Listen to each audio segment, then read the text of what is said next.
अब आता है स्टोरी में ट्विस्ट। जो ट्विस्ट एक स्टोरी बुक से है, जो स्टोरी बुक मेरे ही गुरुजी ने लिखी है, ठीक है। तो ट्विस्ट बहुत मज़ेदार है और आप बोल सकते हैं 21वीं सेंचुरी का द्रोणाचार्य का स्टोरी है ये। सो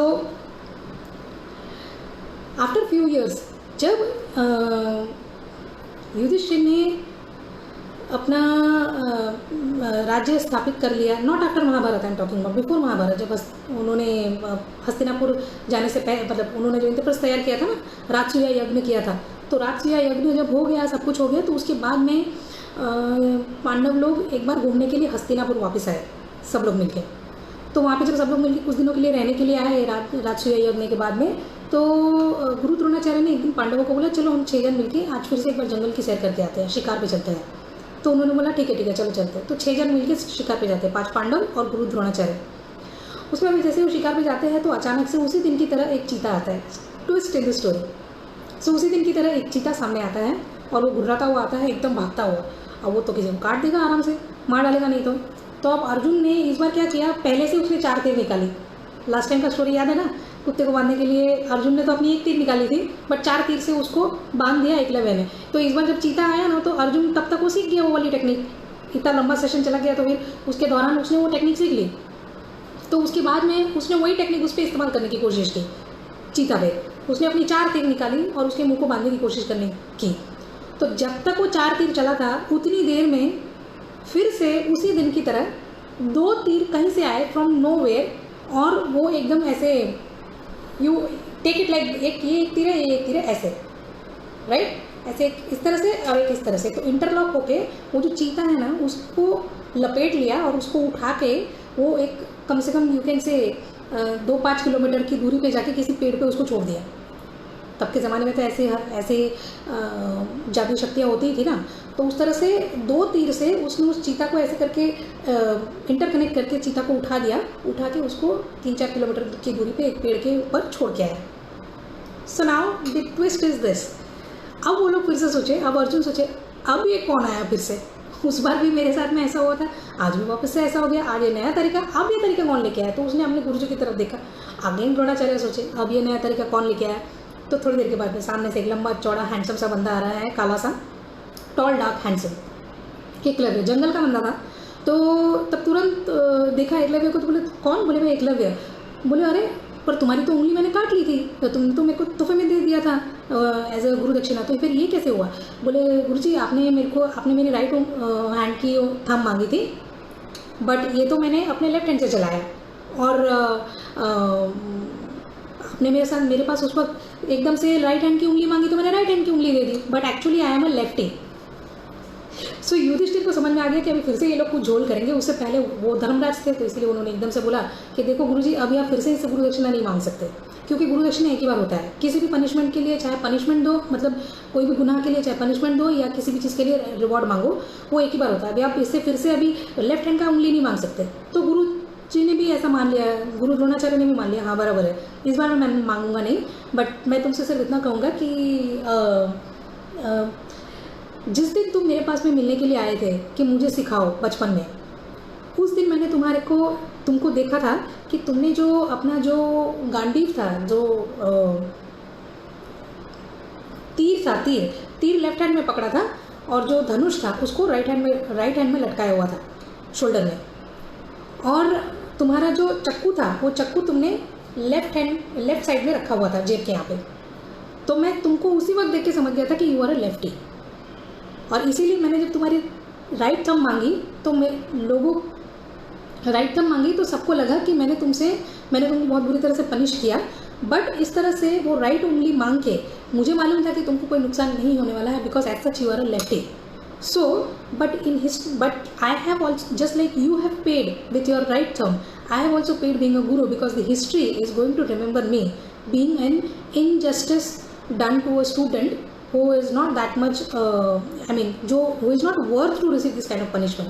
तो history भी मुझे इसी तरह से याद करेगा कि भाई तुमने किसी की उंगली काट ली है, बट एट दैट मोमेंट अगर मैं तुम्हारी उंगली नहीं कटवाता या मैं तुमसे ये प्राइज़ नहीं मांगता, तो अर्जुन की आंखों में जो सवाल आए थे मेरे को लेकर कि मेरे गुरुजी ने मुझे नहीं सिखाई ये चीज़ें, जो किसी और को आता है वो भी जंगल में, तो अर्जुन को मुझ पर से विश्वास उठ जाता और अगर अर्जुन को मुझ पर से विश्वास उठ जाता तो अर्जुन को अपने आप पर से भी विश्वास उठ जाता। तो अगर अर्जुन को अपने आप पर से विश्वास उठ जाता तो आज जो भी सिचुएशन है वो बहुत ही अलग होता और वो सारी चीज़ें नहीं हो पाती जो होनी चाहिए एक्चुअली, यू नो, राज्य में या लाइफ में। So that is the reason to make my one student happy I did something for which even I had to pay in the history. सो तब बाकी सब लोग बहुत खुश हो गए and they all I mean started cheering. और युधिष्ठिर बोले कि our Guruji is the best. तो गुरुजी ने बोला कि नहीं, मैं बेस्ट नहीं हूँ। बोले नहीं, sorry, our Guruji is the smartest. तो गुरुजी ने बोला नहीं, मैं स्मार्टेस्ट नहीं हूँ। अगर अर्जुन स्मार्ट है तो एकलव्य स्मार्टर है और हमारे गुरुजी स्मार्टेस्ट है। तो वो लोग ऐसे बोले नहीं, अभी तक मैं स्मार्टेस्ट बना नहीं हूँ, क्योंकि फ्यूचर तुमको नहीं मालूम है। फ्यूचर में एक अभिमन्यु करके आने वाला है जो हम सबसे ज़्यादा स्मार्टेस्ट होगा और उसके पास ऐसी स्किल्स होगी जो कोई बीट नहीं कर सकता। और अभिमन्यु के बाद में भी एक ऐसा इंसान होगा जो सबसे ज़्यादा स्मार्ट होगा, जिसके आगे कोई नहीं होगा, और वो हुआ कृष्णा।